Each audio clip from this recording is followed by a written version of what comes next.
वकाराशी street की भूली हुई जंग 1277 ईस्वी की एक तारीखी कहानी। 13वीं सदी सियासी हलचल का दौर था जब मंगोल सल्तनत एशिया और मशरक़ी यूरोप तक अपनी ताकत फैला रही थी। क़ुबलई खान की क़यादत में मंगोल पहले ही चीन और कोरिया के बड़े हिस्से को फ़तह कर चुके थे। ताहम मंगोलों के लिए एक बड़ी कमज़ोरी उनकी बहरी सलाहियतें थीं। ज़मीन पर अपनी अफ़वाज की तादाद और क़ुव्वत से कामयाबी हासिल करने वाले मंगोलों के लिए समंदर बिल्कुल मुख्तलिफ चैलेंज था। सदियों से वो ज़्यादातर ज़मीनी जंगों में महारत रखते थे, लेकिन जब उन्होंने अपनी सल्तनत को समुद्री रास्तों से बढ़ाने की कोशिश की तो उन्हें जापान और रियोक्यू सल्तनत जैसे बहरी ताकतों का सामना हुआ। रियोक्यू सल्तनत, जो मौजूदा जापान के जनूबी हिस्से में वाक़ थी, एक अहम तिजारती मरकज़ के तौर पर जानी जाती थी। ये सल्तनत चीन, जापान, कोरिया और जनूब मशरक़ी एशिया के दरमियान तिजारत के लिए पुल का किरदार अदा करती थी। उनका मुआशरा समुद्री ज़िंदगी से गहरे तौर पर जड़ा हुआ था और उनके पास एक मज़बूत बहरी बेड़ा था जो बड़े ख़तरात से दिफा करने की सलाहियत रखता था। 13वीं सदी के आखिर तक रियोक्यू सल्तनत ने सिफारती ताल्लुकात और फ़ौजी दिफा के दरमियान एक नाजुक तवाज़ुन कायम रखा हुआ था, जिससे वो ताकतवर रियासतों के साथ टकराव से बचते रहे। 1274 में मंगोलों ने जापान पर अपनी पहली चढ़ाई की, जो बुरी तरह नाकाम हुई। 2 साल बाद 1276 में उन्होंने रियोक्यू सल्तनत पर नज़रें जमाईं, ये उम्मीद करते हुए कि वो इस अहम जजीरा जंजीर पर कब्ज़ा करके बहर अल-काहिल के तिजारती रास्तों पर हावी हो जाएंगे। मलिका गिहवन, जो एक दानिशमंद और ज़ीरक हुक्मरान थीं, जानती थीं कि मंगोल इनकार को बर्दाश्त नहीं करेंगे। लेकिन इनकी मुज़ाहमत महज ज़िद नहीं थी, बल्कि अपनी सल्तनत की आज़ादी के तहफ़्फ़ुज़ और मंगोल तसल्लुत से बचाने की एक शोरी हिकमत अमली थी। मंगोलों की तवज्जो रियोक्यू जज़ीरों पर मरकूज़ होने से पहले ये सल्तनत सदियों से फलती फूलती रही। अपनी शानदार सक़ाफ़त के लिए मशहूर, इस सल्तनत की मईशत इसकी स्ट्रेटजिक जुग़राफ़ियाई महल वक़ू पर मबनी थी, जो तिजारत के लिए अहम रास्ता था। रियोक्यू के जहाज़ अपनी नफीस साख्त की वजह से मशहूर थे और सल्तनत की बहरी ताकत की अलामत समझे जाते थे। जज़ायर की मैन लैंड से दूरी ने उन्हें फलने फूलने का मौका दिया, जबकि इलाकाई तिजारती रास्तों पर उनका कंट्रोल उन्हें कीमती हलीफ और ख़तरनाक हरीफ बना देता था। मकामी आबादी बुनियादी तौर पर मुख्तलिफ शहरों में तकसीम थी, हर इलाका अपनी मखसूस सनतों में महारत रखता था। सल्तनत का दारुल हुकूमत शोर्न एक मसरूफ़ बंदरगाही शहर था, जहां मशरक़ी एशिया के ताजिरों का हुजूम रहता था। नाकुगोसो को बंदरगाह के करीब रहने वाले जहाज़ साज अपनी मजबूत और हुनरमंद कश्तियों की बना पर मशहूर थे, जो न सिर्फ समुद्री तूफ़ानों का सामना कर सकती थीं बल्कि तेज़ और हैरान कुन हमले भी कर सकती थीं। चीन में अपनी ताकत को मुस्तहकम करने के बाद मंगोल सल्तनत एक नज़रिए के तहत एशिया को मुत्तहिद करने के लिए आगे बढ़ रही थी। क़ुबलई खान की जापान पर कब्ज़ा करने की ख्वाहिश मशहूर थी, लेकिन रियोक्यू सल्तनत भी उनके लिए अहम हदफ थी। मंगोल सल्तनत के बीच ऑपरेशंस और जापान के दरमियान वाक़े ये जज़ीरे एक अहम स्ट्रेटजिक पॉइंट थे। 1276 की गर्मियों में मंगोलों के सफ़ीरों ने रियोक्यू के दारुल हुकूमत में पैगाम पहुंचाया, मंगोल सल्तनत की इताअत कबूल करें या जंग का सामना करें।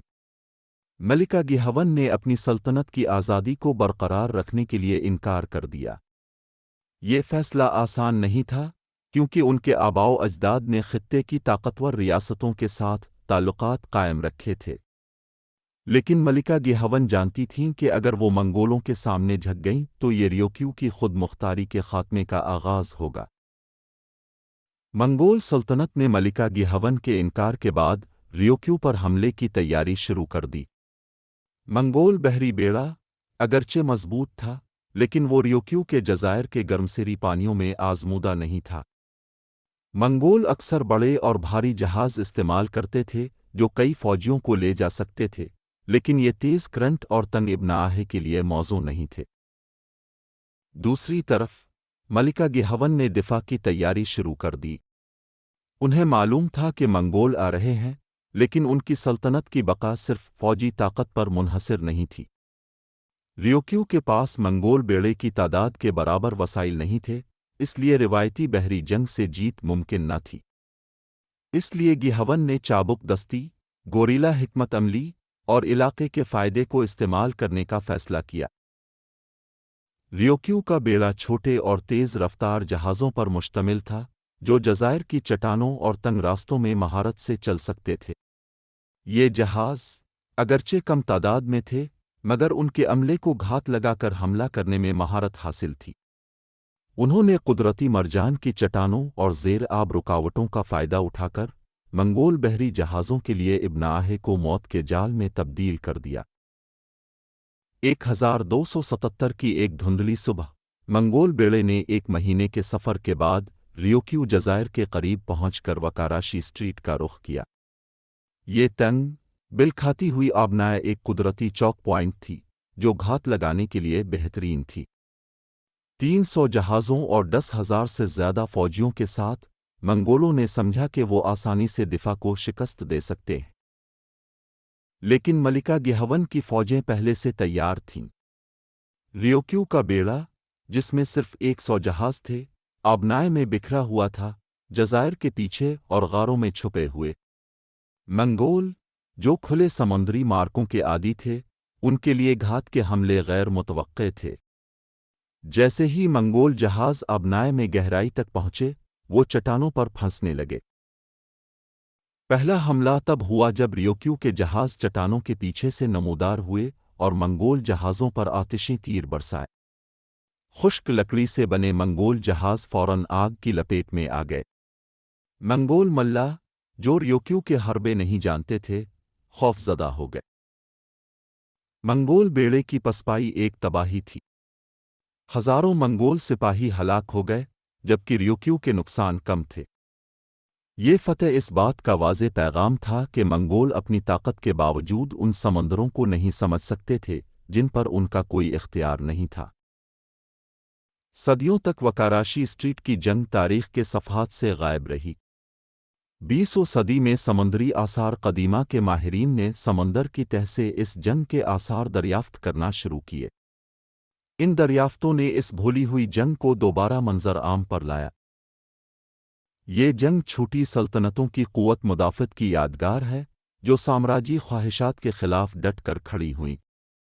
یہ کہانی نہ صرف فوجی حکمت عملی بلکہ مقامی معلومات اور چابک دستی کی طاقت کو ظاہر کرتی ہے۔ For more informative videos, subscribe to our channel and press the bell icon.